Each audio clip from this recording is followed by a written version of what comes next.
நான் வசனத்தை கேட்பேன், விசுவாசிப்பேன். ப்ராப்ளம் நான் நில்லுவேன். ப்ராப்ளம் வந்துச்சுன்னா என்னால் முடியல. பைபிள் ஒரு வசனம் இருக்குது, திராணிக்கு மேலாய் சோதிக்கப்பட ஒரு சோதனை வருது இல்லை, அந்த சோதனையிலேருந்து தப்பித்து கொள்ளும் போக்கையும் அந்த சோதனை உள்ளே வச்சுருக்காராம். காட் சில விஷயங்களை கிங்டமுக்கு நீங்கள் நிற்கும் போது சில ப்ராப்ளம்ஸ் உங்களை தேடி வருதுன்னா அது உங்களால் ஜெயிக்க முடியும் என்பதற்காக உங்களை ஃபேஸ் பண்ணுறதுக்காக விடுறாரு. அதை ஃபேஸ் பண்ணும்போது என்ன ஆகும்னா நீங்கள் தான் அந்த சுச்சுவேஷனை ஜெயிப்பீங்க அப்படின்னு தான் அர்த்தம்.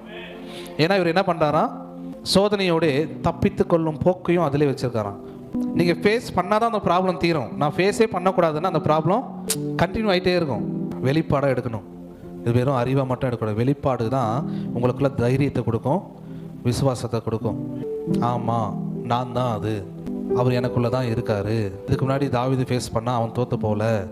சாத்ராக் மேஷாக் ஆபேத்நேகோ ஃபேஸ் பண்ணாங்க, தோற்று போகல. தானியேல் ஃபேஸ் பண்ணால் தோற்று போகல. அவரை நம்பி இறங்கினவங்க யாரும் தோற்று போனதே கிடையாது.